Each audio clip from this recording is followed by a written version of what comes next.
Plan the hunt the hunt, discuss the hunt. Plan, do, assess, and iterate. Not plan and then assess and iterate and then plan again. Plan, do, assess, and iterate. So I could simplify this stuff, people. It's just 3 steps. Welcome to the Success Flow Podcast, where our mission is simple: to be better each day and relay our findings with other relentless humans defining success for themselves.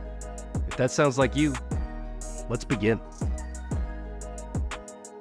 All right, back at it on the Success Flow Podcast, and we have a fantastic treat for us today with a guest joining.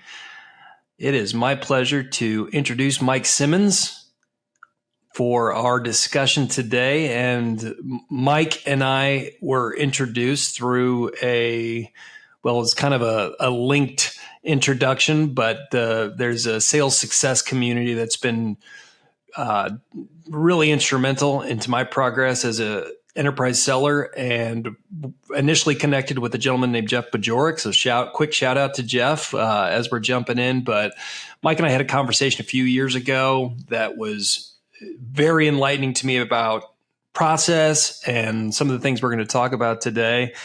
And it was a little bit of a delay, but then we were able to get out on the golf course and then travel and roommate together in Austin, Texas recently. So welcome, Mike. Thank you for joining. And how are you doing today? Well, thanks for having me.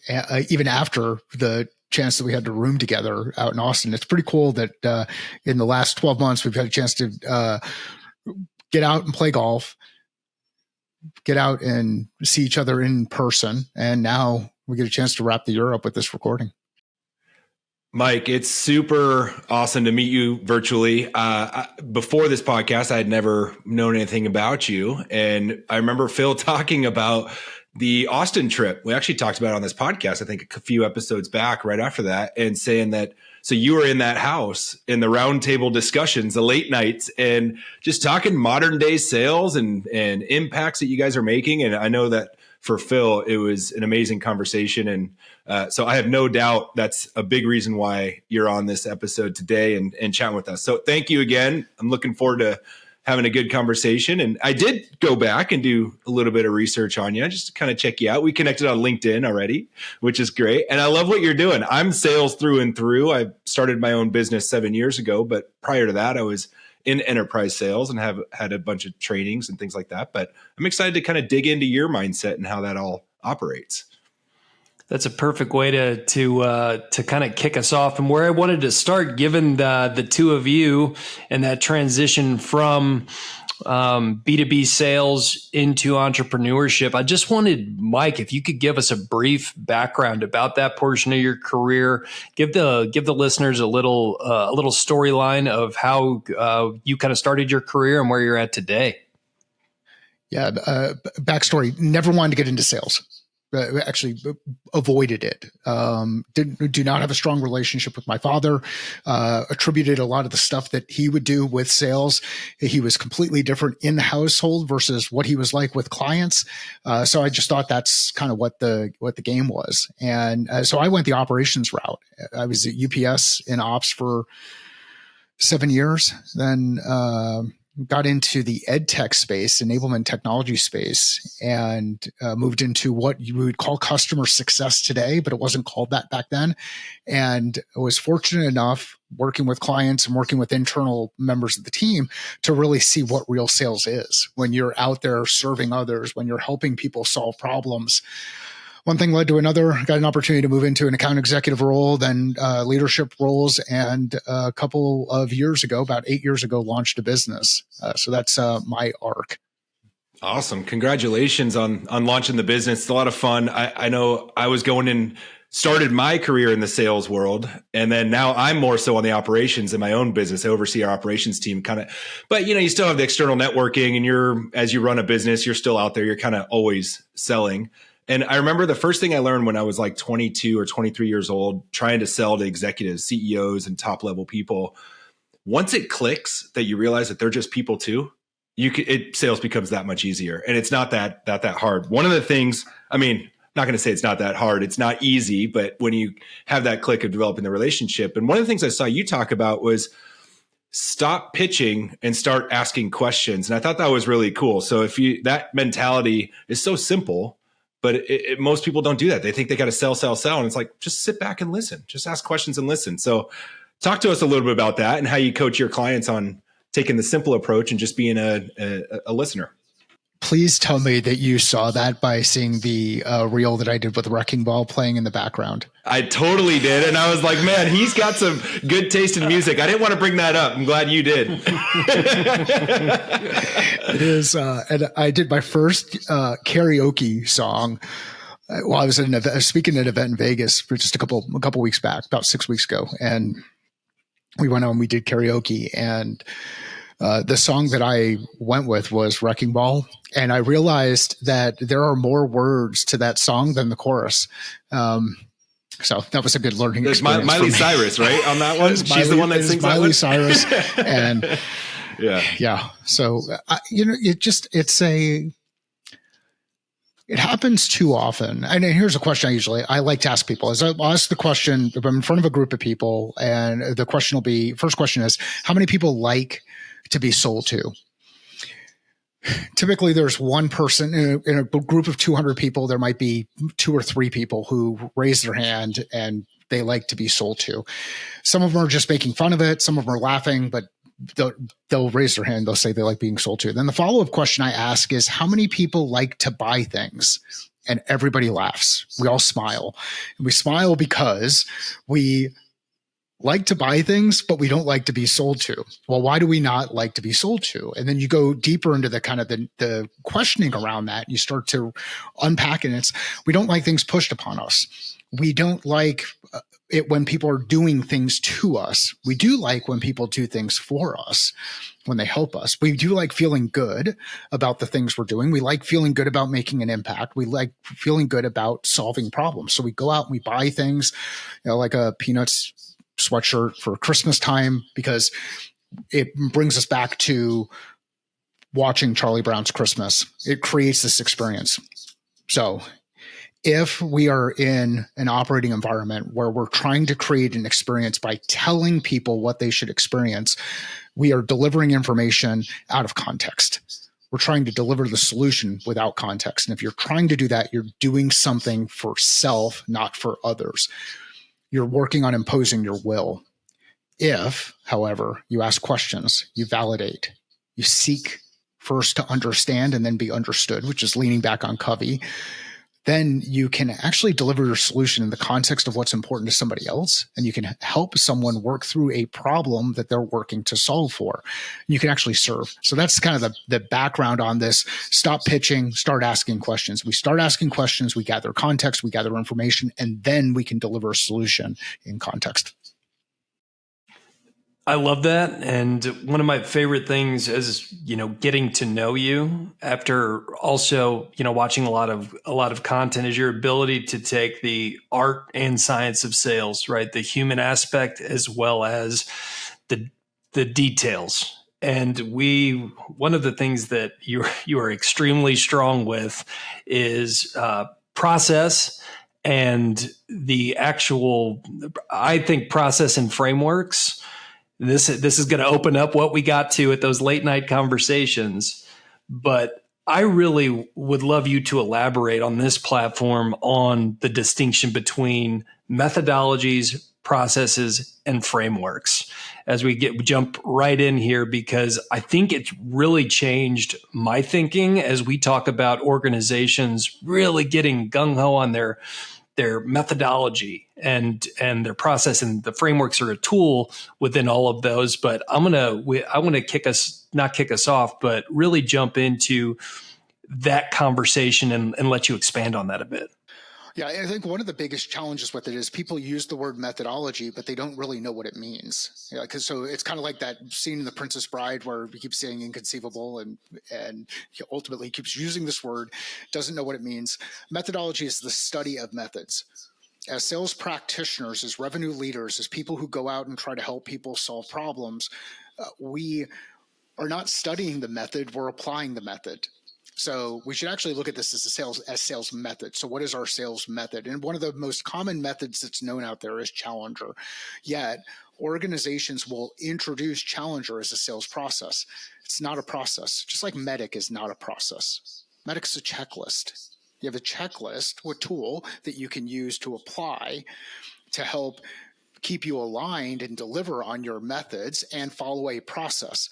But you need to be really clear on, are we talking about process, an order of events that take place in order to get to a desired outcome? And some processes are linear, some loop, like some advance and then have to go backward a couple of steps. And that's what sales process does. Sales process should go back a couple of steps periodically as you get additional information. And now your forecasting probability changes. Too often we think of sales process as linear, and we don't believe that things go backward. And the reality is things go backward. You run into procurement, you identify new information, new people get involved in the discussion. So we as sales leaders should allow the sales process for forecasting to go backward. Now, customer journey, on the other hand, which is another process, that's more linear. That's like the game of life. It is constantly moving forward, but it meanders back and forth. You don't lose experience. You don't go back a couple of steps. You might retrace your background. So sales process, or buyer, from a buyer journey perspective, a customer decision-making process, that's like the game of life. Sales process from a forecasting perspective, that's more like chutes and ladders. And then sales process from a rep approach, how we go through and do our work, kind of like as we get into golf, it's a pre-shot routine. It's a set of things that happen in a specific order to put us in the best position to be successful. Wash, rinse, repeat. That's more like the game of Monopoly. So process is something, it's a series of steps that happen in a specific order. Methods, framework for how we think about doing things, how we do what we do. So, and then so frameworks and tools. So frameworks and tools, those are more like, how do we actually, what are the cards that we're playing at a given point in time? Am I playing an account planning card to get an understanding of my, qualification checklist, or Medic, qualification checklist? Am I playing a call planning card to help ensure success when I'm meeting with a customer? Am I playing a territory planning card to help make sure I'm aligned in the way that I'm approaching the territory or functional area? But there's a combination of tools, process, frameworks, and thinking. And I think I put methods into that frameworks and thinking structure. Is that helpful? Very, very helpful. And to double click on it, and I love this, what you lead with on your branding when you're talking about getting engaged with the client, is we can get hung up on these methodologies, process, and frameworks. We can map them out till we're blue in the face.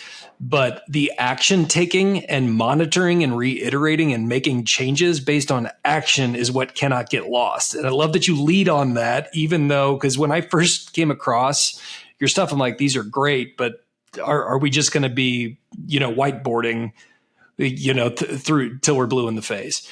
You do a great job of reiterating that it doesn't matter until we're actually getting the repetitions in to monitor the impact of what we're actually doing. So what is your advice for any of the folks out there that might be, really loving this stuff and really working on their process frameworks and methodologies, but they're not getting the reps or potentially role playing, which all salespeople love? What are your thoughts there on the actual getting into taking action and getting the ball moving with these things? Yeah, I mean, everything is theoretical until it's applied, and then it's practical, right? So like everything is theoretical until it's applied. I can read a lot about the golf swing. I can read a lot about surfing. I can read a lot about skateboarding. I can read a lot about a lot of things, driving. But the first time you turn on the ignition, put the vehicle into reverse, back out of the driveway, that's when things really start to become real. And too many people get caught up in constantly looking for the solution, the quick fix, the trick that's going to help me get or do whatever it is better. Like, here are your top 3 questions to get better at discovery. Like, you know what? Simplify. What problem are we looking to solve? What are we trying to accomplish? Who has it? Who's impacted by it? Who cares about it? Why? Why does the problem persist? Why is it important to solve? Then earn the right to move into how and when and your timelines. Like, keep things super simple. When I'm in the room with someone, I don't need to be the expert on their technical field of expertise. Like I work with companies who are doing some really cool things in AI, AR, VR, machine learning, like emerging tech stuff. They're the expert. What I'm really good at is unpacking it, asking questions that help them go a deeper level into how they're thinking about it. So you have to take the piece or the tool, whatever it is that you're working on, and actually go apply it and see if it works for you, because sometimes it won't work for you. And I mentioned golf a couple of times. I now am out of the habit of renting clubs when I travel. It does not make it an enjoyable experience if I rent clubs. And the reason it doesn't make it an enjoyable experience is because the shafts that I play in my irons weigh about 30 grams more than the typical shaft that'll be in a rental club. Makes it extremely uncomfortable and not a fun experience. Not only for me, but for the people who are playing with me. So I can't apply that tool in my context. Well, I don't know until I actually go and start doing it. And realize, I've really got to slow my swing down. But none of this happens without actually doing the work and then being really comfortable with the idea of evaluating and assessing the work. Dan John, who I'm a big fan of, he's been on my podcast before. He's a coach that's up in Utah. He's coached Olympic athletes, college athletes. He talks about the Knowles Creed, and the Knowles Creed is around plan the hunt the hunt, discuss the hunt.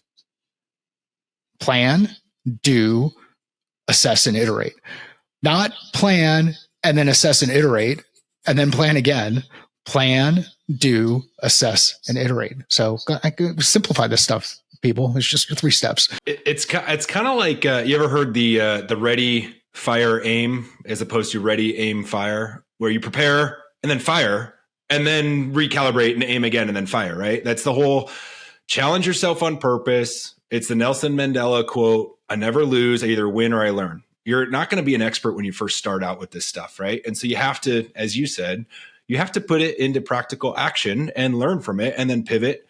I love the game of life, the board game. We play that with my family and my kids, and it's like one of my favorites that I remember playing growing up. And I'm glad you brought that up because, yes, we're on the same mission. We have the same goals and outcome at the end, right? To get to the successful mansion and win the game and all that stuff. But the game of life gives you those opportunities to choose this path or this path, to be able to pivot and learn in which direction. Now, not always in life, in real life, do you have the option to see what would happen if I went this way versus this way? Like if I go here 6 spaces and I end up with twins and my car's already full versus winning the lottery over here with $100,000, I might choose the lottery in that instance, right? So I think it's a really good analogy to say like, hey, let's pivot, learn, put it in practical action, and figure out where to go from here and just challenge yourself on purpose. And you mentioned like, it's like the KISS method. Keep it simple, stupid. Like we don't have to continue and make this difficult. We don't have to oversell. We don't have to overpitch. We don't have to think too hard about this. Just ask questions, learn, and pivot however we need to. So I think that was great. I know one of the other methodologies in sales that I've always heard, another acronym. I'm an acronym junkie, so I eat this stuff up. Is FUD, right? The fear. I knew this was going to be a match made in heaven with you two. The acronym stuff. Fear, uncertainty, and doubt, right? Yes, that's the FUD method, right? And I don't know. I mean, maybe a little bit, but I don't think leading in with that is necessarily the greatest thing. But that basically what that means is striking fear in your prospect to the point where they have no choice but to work with you. I don't know. There's some people that love it and some people that don't. It depends on how you, I guess, articulate that. What's your take on those? It gets into that whole conversation around what a lot of people are talking about this year, which is especially this time of year. And we're recording this on December 22nd. So just for context, that's why I've got a Vans sweatshirt on with Charlie Brown and Christmas stuff. But do you believe? And I'll get to this. But do you believe that sales reps can create urgency? Oh yeah, for sure. I don't. I think that the business creates urgency. Okay. So let's go a little bit deeper. Stephen, why do you believe that sales reps can create urgency? I believe they can create urgency by developing the relationship and building the trust. And so if you've got the trust with your prospect already, it depends on where you're at in the sales process, I guess would be a better way to dive in deeper on it. Okay. And then Phil, on the business side of things, how does the business create urgency, or why do you believe the business creates urgency? The business outcome and the whatever triggering event that you've identified that needs them, that requires them to solve this problem, is where the urgency is driven from, in my opinion. Cool. So there are sales leaders out there who will impress upon their team that you should go out there and create urgency around this time period. And that urgency could be around discounts that are going to be provided over a given period of time or whatever. But it's about us. It's like, we're going to create urgency by having these triggers that are out there. There's one person in my life who creates urgency. She's typically 25 feet down that way. And we've been married for 25 years. A sales rep is not going to create urgency, but we as sales professionals can reveal urgency. We can reveal urgency on behalf of our client. We can help ask questions that create perspective, get into some of the stuff that Phil was talking about relative to the business outcomes and the timeline. Like, what's the risk of not accomplishing X, Y, or Z? That starts to get into some of this fear, uncertainty, and doubt. There's this fear of, will I be able to accomplish the thing that I need to accomplish? The MBOs that have been set in place for me, the stuff that I have to report up to the board.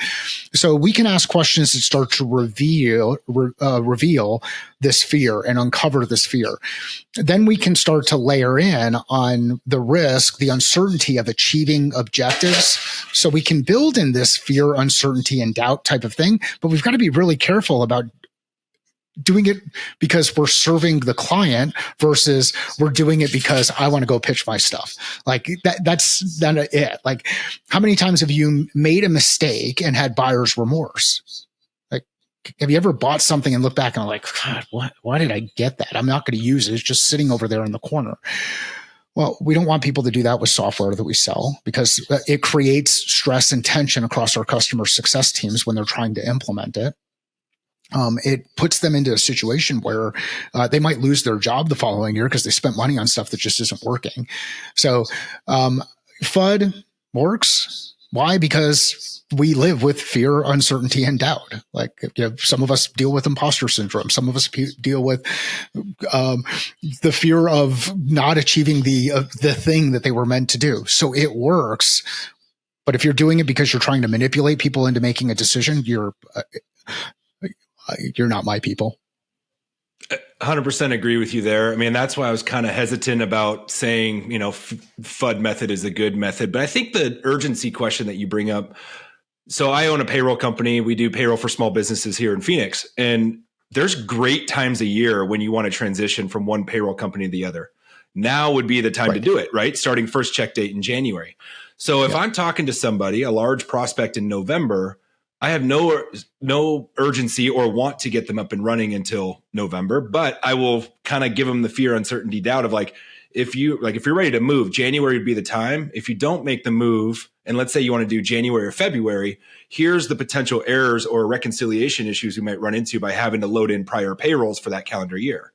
And so we'll talk about that and kind of strategize around that. But I think it just depends on the business you're in, the sales you're in, the model, and what, when it needs to be applied. But leading with it, I agree with you. You're not my people as well. We're not here to try and scare people into doing business with you. And then it just goes back down to that reputation of the business, the trust you have as a salesperson.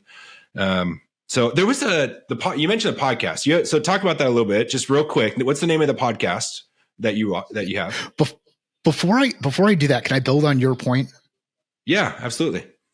Yeah. So you're guiding a customer. You're helping them identify certain risk associated with their business relative to timing based on your experience and what you know about working with so many other business owners like them. They only know their business. So you're providing a service. You're not. You'd actually be doing a disservice to them if you didn't tell them about that, if you didn't provide that guidance. And the cool thing about December or January 1st is it happens every year. It's not a surprise. Like, I could look at a calendar that carries out for the next couple of years and tell you what day of the week January 1st falls on from now until, however long I want to go out. We can set an expectation with our clients and help them avoid failure And it's not the stuff that they're thinking about because it's not part of the way they operate their business. It's not their area of expertise. So when you shift into that active service, it really makes sense. This is not manipulative. It makes sense to help guide them, make sure that they're aware, and so that they don't get into a situation where they come back and say, wow, I wish we would have had this conversation 30 days ago because now I don't have the things in place to be able to support it, or I could have put the resources in place. So, when you act in service of clients and aren't just trying to force your product on them, you can do some really good things and make some magical things happen. The podcast is Find My Catalyst, and it's about helping people find their nudge, their catalyst to help them break through the problems that they're working on, all in the context of leadership, culture, revenue, and execution. And it's, sometimes we just need a little bit of a nudge, a little push, a little bit of something to give us the confidence to take that step. And then once we take that step, we realize, oh, wow, this is actually pretty cool. I like doing it, so I can take the next step. Or you realize, oh, wow, this sucks. I don't really like doing it. I don't want to do it anymore. But then because you've experienced it, rather than letting these preconceived notions go through your mind and get in the way of your success. Yeah, there was an episode that I listened to on the podcast, and the reason why I brought that up, and you already kind of teed it up with the word guide. I can't remember what it was. It was years back. I can't remember who the gentleman was, but it was a story brand guy. And he says, like in every story, you've got the victim, you got the villain, you got the hero, and you got the guide. And as a salesperson or anyone trying to drive business or revenue for your organization, you don't want to be the hero. You want to be the guide. And it's so funny because you always think you want to be the hero. And when in reality, the hero is looking for someone to help them become the hero, and the client or the prospect is the hero. You're the guide to get them to the solution. So I love that you brought that up. Yeah, it's Donald Miller. It's episode 65. That's right. His book is Building a Story Brand. There have been other members of his team that have joined on additional episodes as well. Episode 105, JJ Peterson joined us. And this is kind of my Cliff Clavin thing that happens. I've got all of these little miscellaneous facts of stuff that every once in a while they come up and I can share them and apply them. But Donald Miller is awesome. Building a Story Brand has informed my approach to leveraging story to help people get better at generating revenue. And it's one of my 4 pillars. It's gathering data, conducting research, leveraging story, time management, and project management. If you've got a sales rep who understands the game of life, chutes and ladders, sales rep approach, and knows how to gather data, conduct research, leverage story, effectively use time management, which is about decision making and knowing what to say no to, and project management, building a plan, calling people to action, I will turn them into the best revenue professional that you've ever had in the history of your organization. And I can do that with anybody who has an interest in helping people solve problems. I love it. And we've talked a lot about board games that I didn't think this conversation would be going down, but I love it. Board games, acronyms, and Mike's rocking a Peanuts hoodie.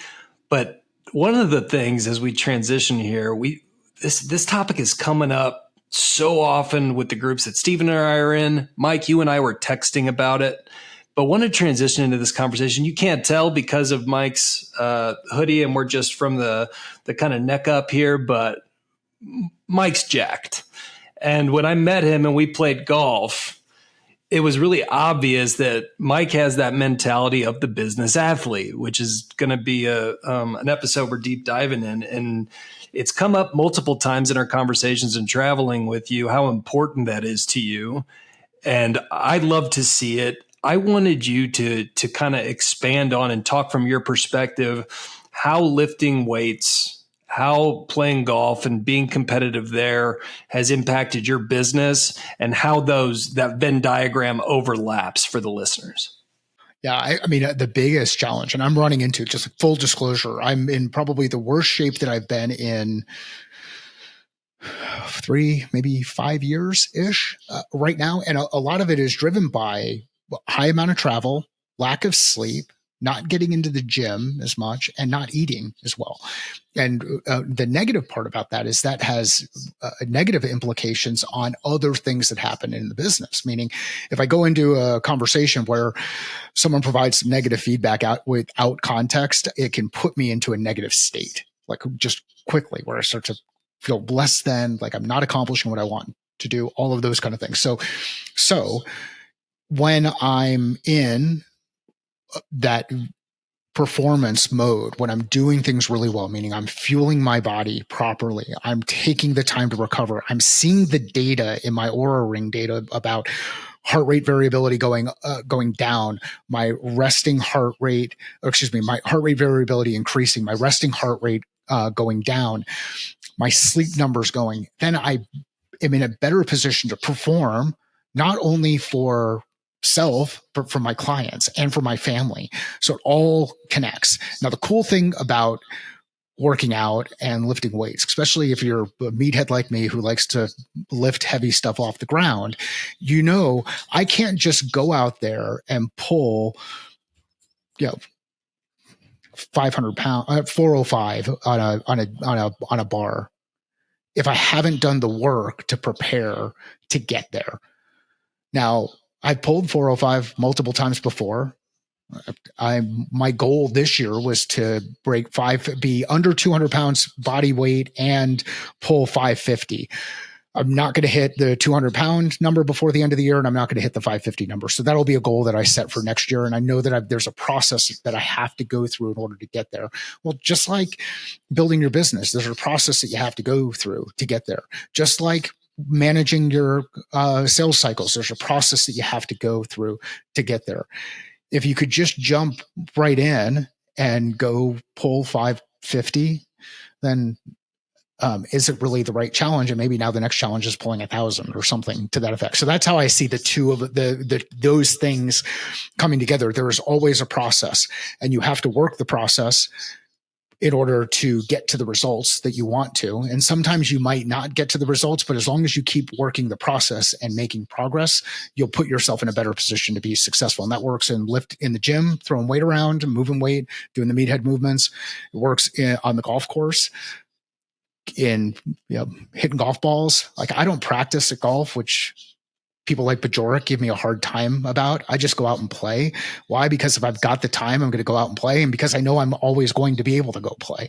So I'd rather spend time enjoying the course and hitting golf balls toward an objective rather than sitting at a range and just being a range rat. Like, that's not fulfilling for me. So that's how I tie all those together. Dude, you're an absolute beast. That's insane.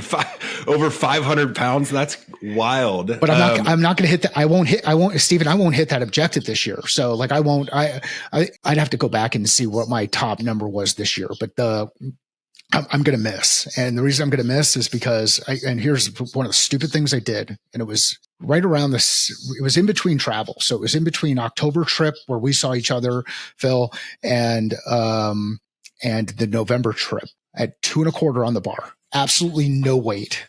I did not get myself prepared. I went down and went to pull it and felt something pop in my back. 225 pounds. I can do that in my freaking sleep. I don't need to warm up, but because I did not have the right technique, I created a challenge. And so we do stupid things. True. Well, it's like the mentality, when you set your goals, it's shoot for the moon and you'll land on the stars, right? So even though you're not going to quite get there this year, no doubt you'll get there next year. And you mentioned the Oura Ring. I have one as well. I don't know if you can see this, but the sleep score in the readiness score is something waking up to every morning. And it's like, if you're over 85 score, you get the crown, and you're always shooting for the crown. It's just something about it. And then when, you have a late night the night before maybe, or you go out and do something, you get bad sleep or whatever, it's like, ooh, that's a pretty low score. But it helps set the tone, and you get visibility into your overall health. I love those trackers. And you can have fun. So like, Phil and I can have drinks one night and have a lot of fun talking sales stuff, and that's worth having a low score the following day. Yeah. So that's okay. I'll make some trades and keep moving forward. I went to bed. Phil, you texted me about 9 p.m. last night, and I didn't respond because I went to bed at 8:23 because I'm a 5:30 a.m. wake up guy, and I knew I wanted to get out, and I did a ruck this morning, and so I wanted a good readiness score and sleep score. So sorry for not answering you till this morning, buddy. I was breaking my screens rule there. For those of you that are watching on the on Spotify or YouTube, I am wearing a specific hat right now, and this is my pivot to talk not about the hat or even necessarily golf, but this is the Successful Podcast, and we talk about all dimensions of life when you're defining success for yourself. And with the two of you on, we had a really great conversation that's coming up a lot with not only the men, but the people in my life with kids and parenting, and the way that you're going about the ability to give to your children when you have the ability and means to do so, while also iterating the ability and importance of being an asset to society. So I wanted you to kind of talk through the approach that you've gone through to potentially instill some business skills, and how you've approached that not only in this most recent, time frame with your kids, but how you've done that along the way with approaching parenthood, which I know is a huge pillar of your life and your definition of success. Stephen, you want to go first, or you want me to jump in on that? Sure, Mike, I can jump in. So this is what I call separation season as a business athlete. Everywhere, all across the world, business athletes are separating themselves, and the winners of 2024 are building the foundation right now. And I think that not only goes into your business, your sales, whatever it is you're trying to accomplish on a professional level, it also goes in on the personal level. I have two young children. They're 11 and 9. They're on winter break. And I have the luxury and opportunity to work from home many, many days out of the week. So if I was stuck in the office while they're sitting out in the other room on the couch all day, how does that help me be a better father going into 2024? It doesn't. I realize that I'm the type of person that every hour I need to take a 5-minute break just to refresh, reset. It's how I work. It's how I function. So when they're in school, it's like, it's fine. Breath work, meditation, different things, get up, walk around the block, whatever. But this time of year, separation season as a father, to build strong relationships with my kids, I just lost, by the way. My 11-year-old is an expert at Mario Kart, but I did a round of Mario Kart with him for my 5-10 minute break at around 10 a.m. this morning because I had the opportunity. So I look at that as there's no manual for this stuff, but when you can have some dedicated one-on-one time with your kids and then planning those out in the future on a monthly or quarterly minimum basis, that for me is what I think is super impactful on how we've been able to have a happy children as we raise them and happy family. But what about you, Mike? I want to hear how you are with your business and your family. Yeah. So this is one of those things that, again, and I've learned more from the things I suck at than probably the things I'm really good at, but you learn and you get better over time. I thought that by them seeing me in this office and, getting out on the road and doing all of those things, there would just be this work ethic would just transfer, go through like osmosis. It doesn't transfer that way. Now, I'm fortunate. Both of the kids, or Jen and I are fortunate. Both of the kids are extremely competitive, like very competitive with each other. They're both very different. Like Sean is very smart and athletically gifted. Andrew is tenacious and has grit and will outwork you. He will outwork anybody in the room. And you're like, wow, if I could combine both of those, we'd have this like super athlete, this super thing. And so when you start to understand the skill sets and capabilities of the people that are around you, both family and others that you're working with, you can start to identify, okay, where do I create other opportunities for people to grow and move? One of the challenges that we've had in the family, my kids have no idea how we make money. They just know we live in a good house. We live in a nice neighborhood where I'm able to go out and play golf more often than any human should play golf. But there's just these things that we've built toward over a period of time. So I tried to get them involved in Catalyst Sale, which was the name of the business before. It's now been rebranded as Catalyst A.C.T.S, advising, coaching, training, and speaking. It still wasn't clicking. But in this blinding flash of obvious, we came across a URL, and I was surprised to find a specific URL that was still available, which is FairwaysHit.com. And in my warped view of looking at the world. I was like, this is freaking awesome. We're gonna create a catalyst for people who love the game of golf, or for people who know people who love the game of golf, but have no idea what to buy for them. And that happened in October of last year. Since then, we started designing logos. So Sean started drawing up some logos, but then we used that to work with a designer to have that converted into something that's a bit more professional.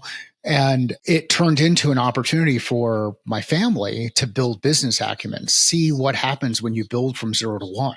Like, it's not just about the idea and then throwing an idea out there and seeing what happens. It's, you actually have to get out into the market. You have to test some things. They have gone through the embarrassing part of me walking up to somebody with a Titleist hat on in a Starbucks and showing them the logo and just saying, "Hey, what do you think when you see this?"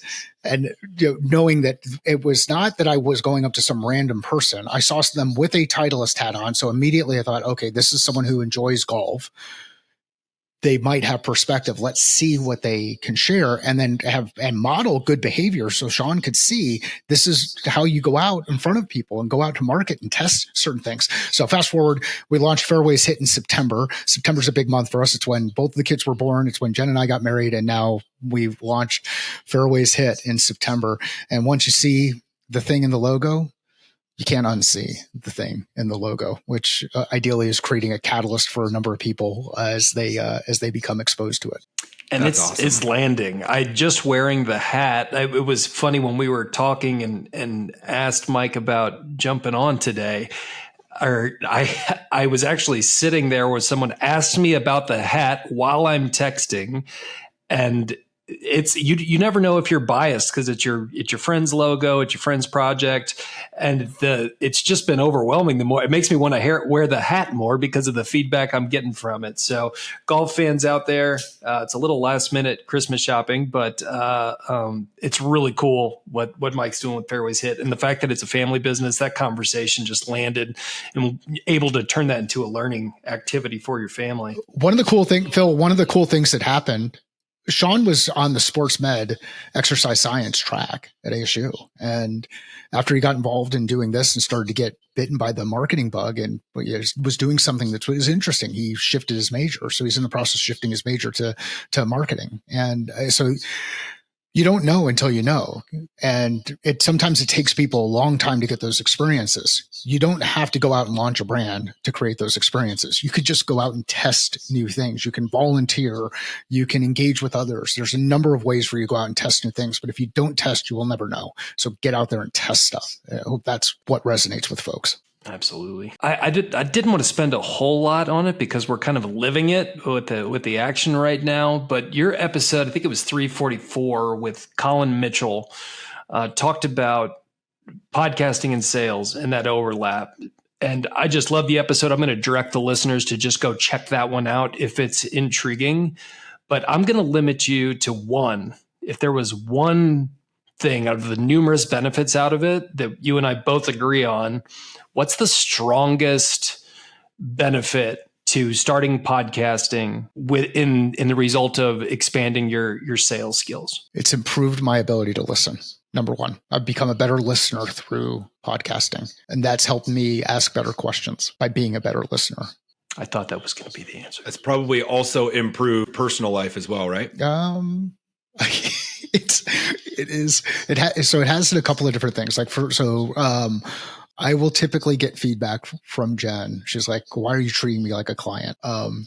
It's because I ask the questions, the same, and there's basic questions like they apply: business, family, self, who, right, what, why, where, when, how. Like these things. So you could start to sound like the conversations out there can sound like the same conversations here, which become very frustrating because then all of a sudden it looks like I have no empathy. And the reality is I think I have more empathy, but anyhow, so that's the other side of it. Yeah. It has helped becoming a better listener, and hopefully that translates into the personal side as well. But it's funny you mentioned that because my wife, her name's Kim, and I literally just this morning was like, we're going to do a date night next Friday. And I said, I think we should drop off the kids earlier, like 2-3 hours earlier. And let's actually sit down and plan out our year and talk about our goals and family plan. And she goes, is this a business meeting? I was like, okay, we'll call this a leadership strategic planning meeting, whatever you want, but it's funny when you're in that mode all the time. And Phil and I talk about work-life integration a lot as opposed to work-life balance, and being your authentic self and just kind of in both areas of your life, just working, right? It just works instead of trying to compartmentalize that. But my wife sounds very similar to yours, where it's like, what are you trying to do here? It's like, no, we're not trying to do anything. These are the words and the processes that we know work well. And so let's collaborate and figure it out. It's like sales leadership inside organizations. I mean, a lot of times you can say certain things and then your team hears it from some influencer, somebody else out there. And you're like, well, we've been talking about that for the last 6 months. Why is it now just landing? Don't worry as much about why is it now just landing. Try to find other opportunities for others to help you deliver that message, because there's such an emotional connection between that in that relationship, that whether it's the business relationship or the personal relationship. If you keep yourself focused on the objective, which is how do we help people perform better? How do we help people be the best version of themselves? How do we help people make an impact? How do we help people have a strong sense of self, feel valued? Well, then you can start to get into different means or different ways to deliver it. And it might be, instead of creating the content and sharing the content and guiding them through, it might be curating the content on behalf of others. And this is, for me, this is where books come in. Like, it drives my family nuts, because if a hardcover version of a book shows up on the kitchen counter, that's an indicator that everybody should be reading it. Because I do everything on digital, but it's this constant balance. And if you start to shift it and say, okay, well, who else is talking about this thing that I can bring in and introduce people into? And now you start to open perspective. It happens both at home and it happens in business. Absolutely. Well, as we kind of wrap up this episode, I got 2 questions. Usually there's a final question, but I got 2 just because you mentioned books. Let's say you're a young entrepreneur or sales leader trying to figure it all out. First, what would be the book you would recommend? And then second, the follow-up question to end the episode here, the conversation is, what does success look like for Mike Simmons? I'm looking forward to this one. I usually know how people are going to answer this or have an idea, but I've been really looking forward to this one, Mike, because I've never asked you it. Yeah. So it's the book, and this is super, super freaking hard. So I'm going to cheat a little bit. I would go with Drucker's The Effective Executive, but I would get the version where Jim Collins has the foreword to it. So you get 10 lessons learned from his time spent with Peter Drucker. And that becomes a place where you can start to build out your own set of guiding principles of ways to evaluate how you do certain things. And one big one for me is stop what you would not start. So if you're ever working on anything that you would not start doing again, it's time to stop. It's time to delegate it. It's time to find somebody else who can take it over. It might take a little bit of time to transition, but The Effective Executive by Peter Drucker with the foreword from Jim Collins. And honorable mention would be Jurassic Park. I love it. The second question was, what does success look like to me? Is that right? Yeah. What's that? What does success mean for you? I'm an enabler. But I had a really hard time with that word, because there's so many, like when I was growing up, there were a lot of negative connotations associated with enablement. Like you enable alcoholism, you enable addiction, you enable a lot of these other things, right? So success looks like to me is seeing the people around me who I've had a chance to either work with or who know somebody who I've worked with, see them change something that they're doing, either the way that they are thinking, the way that they're doing, so that they become a better version of themselves, whatever that means to them. So it's success to me is impacting others. I think if you do that well and you do it over and over again, good things tend to happen. At least they have for me. That's what success means to me. That's a perfect wrap. We're going to include Mike's information in the show notes. So reach out, whether it be for sales process perspective, If you're looking to take a deeper dive on your sales operations and how your sales teams are functioning, Mike's your guy. Also, FairwaysHit will be in those show notes as well. Go pick something up if you're a golf fan, or if you've got a friend or a family that's a golf fan. Thank you so much for joining us, Mike. Really appreciate it. I have a feeling you're going to be back on for the future because we just scratched the surface. Thank you. Absolutely. Thanks, Mike. Appreciate you jumping on.